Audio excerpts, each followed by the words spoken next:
தமிழக அரசு போக்குவரத்து கழகங்களில் வந்திருக்க முக்கியமான தகவல்களை பற்றி இந்த வீடியோவில் முழுமையாக நம்ம பார்க்கலாம். ஸோ நம்ம சேனலுக்கு புதியவனாக இருந்தால் ஒரே ஒரு subscribe and bell all set பண்ணி வச்சுக்கோங்க. ஸோ நம்ம சேனலில் வர அப்டேட்ஸ் எல்லாமே மிஸ் பண்ணாமல் இருக்க இது மிக மிக அவசியங்க. தமிழக அரசு போக்குவரத்து கழகத்தில் டிரைவர் மற்றும் கண்டக்டர் பணியிடங்களை விரைவில் நிரப்ப இருக்காங்க. ஸோ போக்குவரத்து கழகத்தில் எஸ் சிவசங்கர் அவர்கள் நேற்று வெளியிட்ட என்னென்ன முக்கியமான அறிவிப்புகள் அதை தாங்க நம்ம பார்க்கலாம்.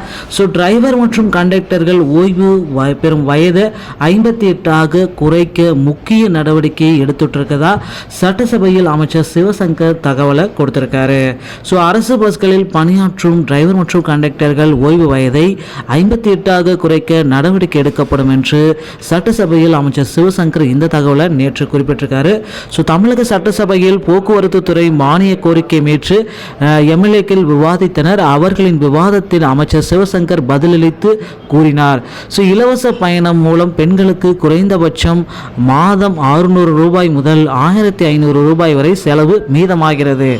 ஸோ அனைத்து தரப்பு பெண்களும் இந்த திட்டத்தின் மூலம் பயனடைந்து வருகின்றனர்.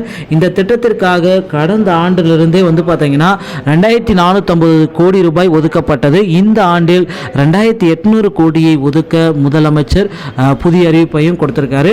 ஸோ இது மட்டுமே இல்லை, புதிய பஸ்கள் வாங்குவதற்கும் பார்த்தீங்கன்னா இதில் அறிவிக்கையில் குறிப்பிட்டே சொல்லியிருக்காரு. ஸோ புதிய பஸ்கள் வாங்குவது பற்றிய அதிமுக எம்எல்ஏக்கள் கேள்வி எழுப்பினர்.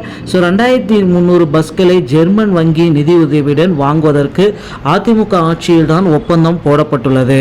ஸோ இப்போ பார்த்தீங்கன்னா அதற்கான டெண்டர் விடப்பட்ட போது மாற்றுத்திறனாளிகளுக்கு வசதியான தாழ்தள பஸ்களை வாங்க வேண்டும் என்று சிலர் கோர்ட்டில் வழக்கு தாக்கல் செய்துவிட்டனர். எத்தனை சதவீதம் அவர்களுக்கு ஒதுக்கீடப்பட வேண்டும் என்பதில் இன்னும் பிரச்சனை தீரவில்லை. 440 தாழ்தள பஸ்களை வாங்க தற்பொழுது டெண்டர் விடப்பட்டுள்ளது. ஸோ இது பார்த்தீங்கன்னா இது ஒரு பக்கம் இருந்தாலும் புதிய பஸ்கள் பார்த்தீங்கன்னா இனி பட்ஜெட்டில் 1000 புதிய பஸ்கள் வாங்குறதாகவும் 500 பழைய பஸ்களுக்கு கோடு அந்த பாடி பில்டிங் கட்டுறதுக்கும் 500 கோடி தனியாக ஒதுக்கிட்டு இருக்காங்க. ஸோ இதற்கான டெண்டரும் விடப்பட்டிருக்கிறது. ஓய்வு வயதையும் குறைச்சிருக்காங்க. ஸோ இந்த ஆட்சியில் எத்தனை பஸ்கள் வாங்கப்பட்டன என்று அதிமுகவினர் கேள்வி எழுப்பினர். கடந்த 2011 முதல் 2021 வரையிலான 10 ஆண்டுகளில் 14,489 பஸ்கள் வாங்கப்பட்டன.